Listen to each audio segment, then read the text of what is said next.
Disons que je suis journaliste. Je suis dans de la grande région du Tonkoui, plus précisément dans de l'Oubalé. Depuis quelques mois, si je peux me permettre de parler ainsi, le canton auquel j'appartiens, qui regroupe 13 villages, a eu sa sous-préfecture. Et c'est la sous-préfecture de Ziogouiné. Le canton, c'était le canton Yaté, qui était inclus dans la sous-préfecture de l'Oubalé. Moi, j'ai fait mes études, une partie de mes études à l'université d'Abidjan, et puis une partie de mes études en France, à l'école supérieure de journalisme de Lille. Donc, pour ce qui est de mon cursus universitaire, voilà mon parcours. Je suis journaliste, j'ai passé 30 ans en Fraternité Matin, où je suis entré en tant que correcteur de labeur, c'est-à-dire correcteur de tous les ouvrages que Fraternité Matin pouvait imprimer, mais aussi correcteur de Fraternité Matin, c'est-à-dire correcteur du journal lui-même, dans presque tous les pays qui ont des systèmes économiques libéraux. Donc, je n'ai pas pu partir à Moscou. J'ai fait un concours pour entrer à Fraternité Matin en tant que correcteur. Et au moment où j'ai décidé de partir pour Moscou, c'est Auguste Miremont, qui était le patron de Fraternité Matin à l'époque, qui m'a trouvé une bourse, fonds d'aide et de coopération, une bourse fac, pour que je parte à Lille faire les études de journalisme. C'est ainsi que je suis parti à Lille pour faire des études de journalisme. Après quoi, quand j'ai obtenu mon diplôme de l'école supérieure de journalisme, que j'ai passé en même temps qu'une maîtrise à l'université de Lille 3, j'ai passé les deux diplômes en même temps, et sur la même période, c'est-à-dire 2 années durant, en même temps que j'étais étudiant à l'ESJ, c'est-à-dire à l'école supérieure de journalisme de Lille, j'étais aussi maîtrisard à l'université de Lille 3, l'université des sciences, des arts et lettres.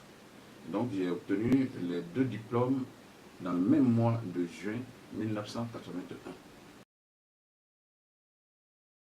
J'ai essayé un peu à la Sorbonne aussi, à Paris, où j'ai fait quelques études, plus précisément à Paris 2, à Assas. Donc après, quand je suis rentré en Côte d'Ivoire, j'ai exercé à la fois dans la presse imprimée, Fraternité Matin, qui m'avait recruté, et puis j'ai fait des chroniques pendant 11 années à Radio Côte d'Ivoire, et depuis les années 90, bien avant 90, 89 déjà, j'ai commencé à passer à la télévision ivoirienne. Donc, j'ai exercé dans les 3 médias traditionnels, c'est-à-dire la presse imprimée, la radio et la télévision. Et dans ma vie associative, j'ai été membre de l'UNDCI à ses débuts avec Honoradi Yedaï, et après je suis passé à l'OLPED. Aujourd'hui, je suis président de l'OLPED, depuis 2006. Quand même évolué.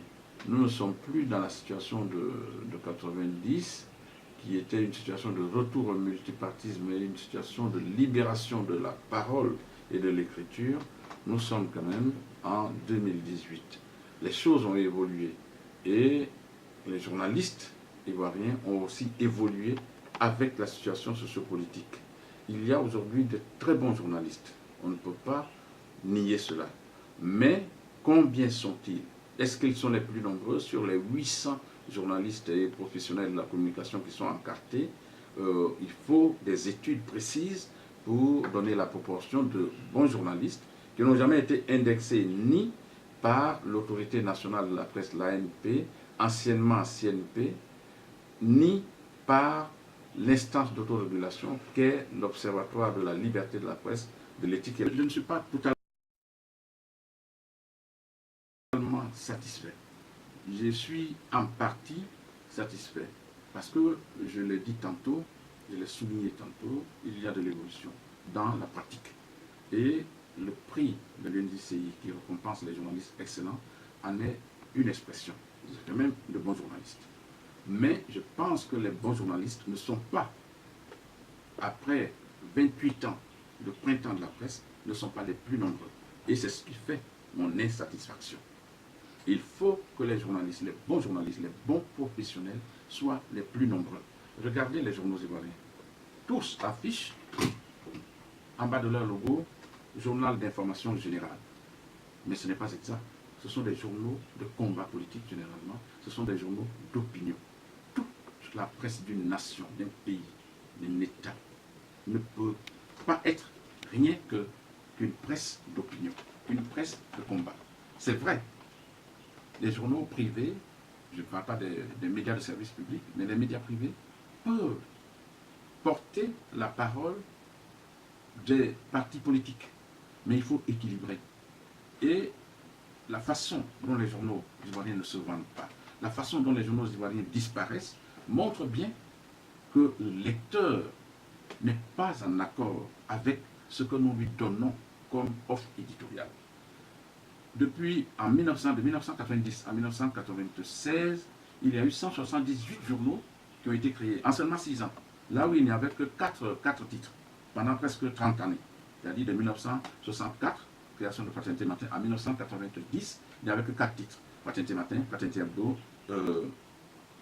Ivoire Dimanche et Ivoire Soir, le dernier né.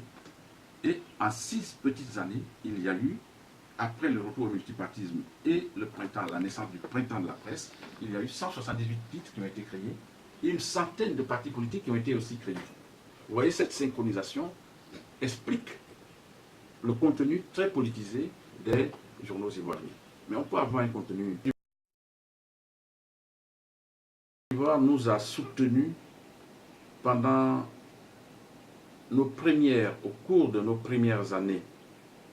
Et puis après, les institutions internationales telles que l'Union européenne ont pris le relais. L'Union européenne, je ne l'oublie pas, nous avait octroyé à l'époque 1 660 000 euros, presque 1 milliard de francs. Et cela nous a aidé énormément à travailler à l'OLPED. Je parle de l'OLPED, hein. Je ne parle pas d'autres associations. C'est ce que l'Union européenne nous avait octroyé à l'époque, je crois que c'était en 2003. L'État, aujourd'hui, continue, a repris son soutien à l'OLPED depuis, je crois, 4-5 ans. Or, l'OLPED a été créé il y a quand même 20 ans. Alors, ce que nous faisons, c'est que le jeudi, donc dans 3 jours, nous allons lancer 3 activités majeures. Il y a une activité qui porte sur le rapport annuel sur l'état de la liberté de la presse dans les 15 pays de la CEDEAO. Une autre activité qui va porter sur le prix de l'éthique et de la déontologie de l'OLPED pour l'entreprise de presse, et une autre activité qui portera sur le salon du journaliste écrivain. Ces 3 activités que nous considérons comme des activités majeures, mais qui n'excluent pas d'autres activités, sont programmées pour 2019. Il y a que nous avons pris la décision au sein de l'OLPED de rédiger et de publier, de rendre visible surtout un rapport sur l'état de la liberté de la presse dans les 15 pays de la CEDEAO chaque année désormais, avec nos propres critères que nous avons édictés, que nous allons rendre publics pour évaluer l'état de la liberté de la presse dans les pays de la CEDEAO. Et cela nous paraît important, parce qu'aujourd'hui, l'une des mesures de la démocratisation des pays, c'est aussi la liberté de la presse dans les pays qu'on évalue. Et pour nous, c'est important. Il existe déjà d'autres rapports sur l'état de la liberté de la presse dans le monde, dont l'état de la liberté de la presse en Afrique et dans certains États, dans les États de la CEDEAO. Mais nous avons édicté des critères très clairs que nous allons hiérarchiser, que nous allons, je dirais, coter, c'est-à-dire en termes de chiffres, sur 20, sur 100, et toutes les organisations de la société civile à travers les 15 pays de la CEDEAO, mais aussi toutes les organisations et associations professionnelles des journalistes à travers les 15 pays de la CEDEAO, tout ce qui est société civile à travers les pays de la CEDEAO, vont concourir à cette évaluation. C'est un travail immense, c'est un chantier vaste, mais c'est un chantier que nous embrassons, que nous allons labourer. C'est un champ que nous allons labourer avec beaucoup de détermination. L'OLPED fait partie d'une organisation partenaire qui a été mise en place par nos confrères Ghana à travers Media Foundation, et je crois que nous sommes 14 pays déjà. Donc, sur 14 pays sur 15. Et donc, c'est important. Nous allons nous servir de ces réseaux-là.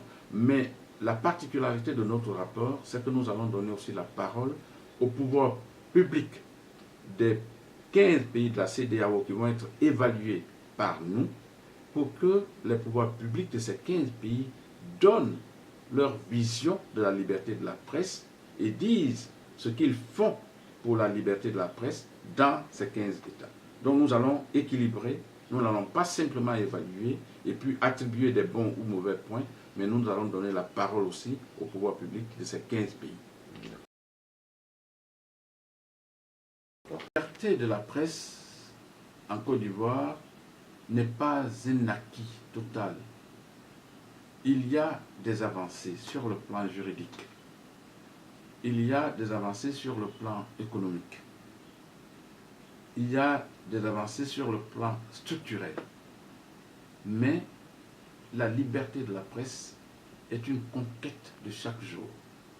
Je rappelle très souvent que le premier journal reconnu comme journal officiellement en France, c'est la Gazette de Théophraste Renaudot, qui est paru, dont le premier numéro est paru le 30 mai 1631. Et le premier quotidien français est paru en 1777. Mais encore aujourd'hui en France, au moins 2 siècles plus tard, on continue encore de se battre pour la liberté de la presse. Bien sûr, l'état de la liberté de la presse dans les pays européens, surtout pour ce qui concerne la France, n'est pas au même niveau que l'état de la liberté de la presse dans un pays comme la Côte d'Ivoire. Donc c'est un combat de chaque instant. Mais c'est un combat qui est porté par les journalistes d'abord. Mais aussi, c'est un combat qui doit être porté et qui est porté par les pouvoirs publics. Parce que ce sont les pouvoirs publics qui peuvent permettre d'assainir juridiquement la presse. C'est-à-dire en prenant des lois qui accordent plus de liberté dans l'exercice de ce métier. C'est pour cela qu'à l'OLPED, nous pensons que pour la liberté de la presse, mais même pour tout ce qui concerne la professionnalisation de l'exercice du métier de journaliste, nous devons nous battre pied à pied, mais nous devons nous battre avec, à nos côtés, les pouvoirs publics. Parfois, nous pouvons nous battre contre les pouvoirs publics quand ils prennent des lois que nous jugeons liberticides, mais généralement, nous devons nous battre avec les pouvoirs publics à nos côtés pour ce qui concerne la liberté de la presse, pour ce qui concerne la professionnalisation.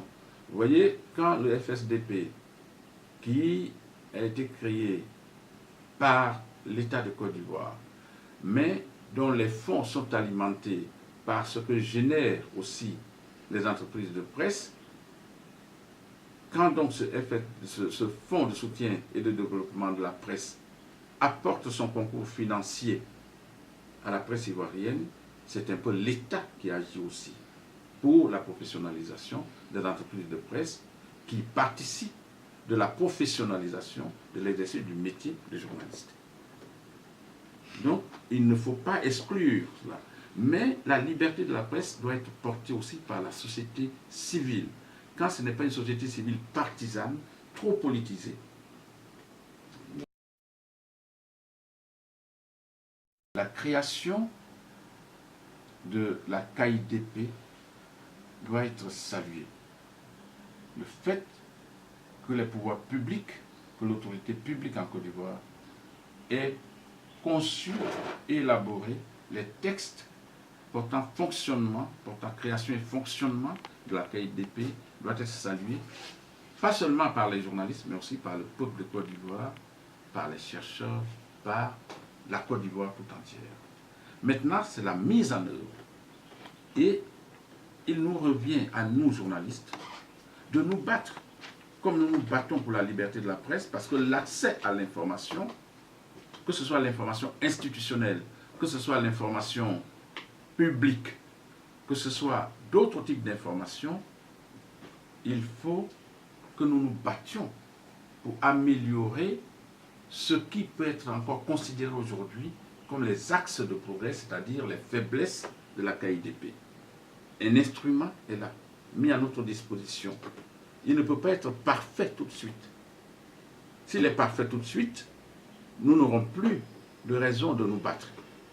Donc, il nous appartient de nous battre pour que cet instrument soit amélioré. La première loi portant régime juridique de la presse en Côte d'Ivoire est née le 31 décembre 1991. Après, nous sommes passés à la loi de 2004. Aujourd'hui, nous sommes à la loi, je crois, de 2017. Parce que nous nous battons. Quand je parle de nous, je parle des organisations et associations des journalistes, je parle des journalistes eux-mêmes, je parle des entreprises de presse, je parle de la société civile, je parle aussi des pouvoirs publics ivoiriens qui veulent organiser, structurer et donc qui légifèrent sur ce qu'on appelle la presse et surtout sur la liberté de la presse en Côte d'Ivoire. Cela est important.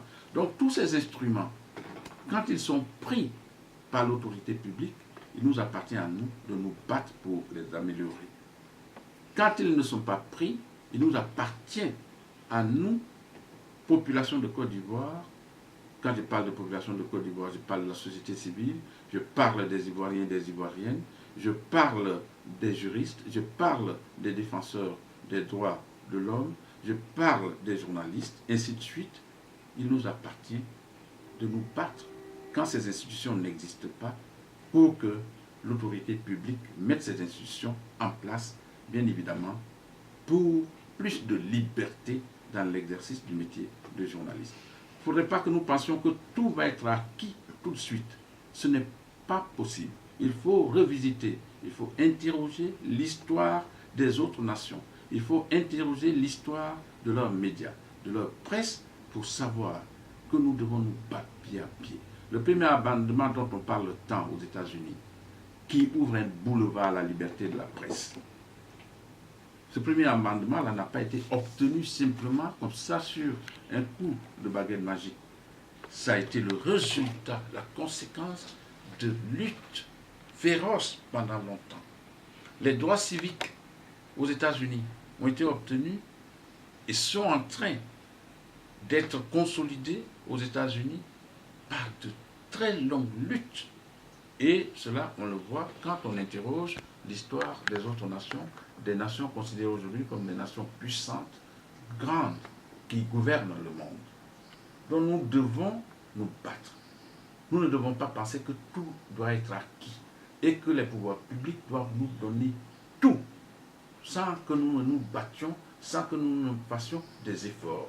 Nous devons nous battre. Mais nous battre pour la liberté de la presse, c'est aussi exercer de façon professionnelle, j'insiste, de façon professionnelle,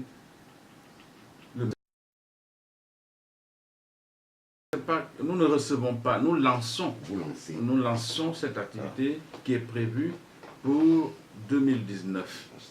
Et nous allons tout de suite organiser des missions dans les 15 pays pour nous apporter des informations recueillies sur le terrain, recueillies auprès des pouvoirs. Oui, la Côte d'Ivoire, l'initiative est partie de l'OLPED, Observatoire de la liberté de la presse, de l'éthique et la déontologie, qui est la deuxième instance d'autorégulation du monde francophone. On l'oublie souvent. Après le CPQ, le Conseil de presse du Québec, qui a été en quelque sorte notre modèle que nous avons interrogé et à partir de quoi nous nous sommes, je dirais, fondés nous avons créé donc notre observatoire, qui a donné naissance à beaucoup d'autres observatoires à travers l'Afrique de l'Ouest, je crois 8 observatoires à travers l'Afrique de l'Ouest. L'OLPED travaille beaucoup, les gens ne s'en rendent pas compte parfois. Quand nous n'avons pas les moyens financiers, ou parfois les moyens techniques de travailler, les gens pensent que, bon, mais nous travaillons énormément. Et nous produisons beaucoup, parce que faire le monitoring, se battre pour la liberté de la presse, se battre pour l'éthique et la déontologie, se battre pour la professionnalisation du métier de journaliste, ce n'est pas une affaire de place publique tous les jours. C'est une affaire de production intellectuelle. Parce que nous travaillons sur la conscience, sur le sens de la responsabilité. Ce ne sont pas des choses mesurables, ce ne sont pas des choses qu'on peut prendre en main et regarder pour voir si c'est noir ou blanc. C'est ce qui fait l'intérêt général. Je ne dis pas l'intérêt public, c'est-à-dire ce qui touche l'homme en tant qu'être humain. C'est sur cela que nous travaillons à l'OLPED. Et nous produisons beaucoup. Nous avons écrit beaucoup d'ouvrages sur le journalisme en Côte d'Ivoire. Moi, j'ai participé à l'écriture de 8 ouvrages, dont certains sont individuels, c'est-à-dire écrits par moi-même, dont d'autres sont aussi collectifs. Dans les 15 pays de la CEDEAO, c'est dans 72 heures que nous allons lancer cette activité, qui est une activité importante pour nous. Qui est une activité importante pour nous. Parce que cela va dans la droite ligne, c'est la continuation vraiment de tout le combat que mène depuis qu'il a été créé le 24 septembre 1995 à Yamoussoukro. C'est tout le combat que mène l'OLPED. C'est la suite logique. C'est une des étapes décisives, c'est une des étapes importantes. Comme le sont aussi le prix de l'éthique et de la déontologie, prix OLPED, pour l'entreprise de presse, comme, bien évidemment, et le salon du livre du journaliste écrivain. Partie de ce qu'on appelle la presse. C'est la presse numérique. Donc quand je parle de la presse, je parle des médias en ligne. C'est-à-dire aussi bien la télévision que la radio en ligne. Ainsi que des journaux papier en ligne.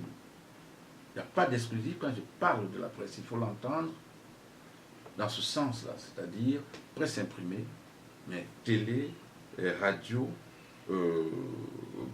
papier en ligne, qu'on appelle aujourd'hui la presse numérique.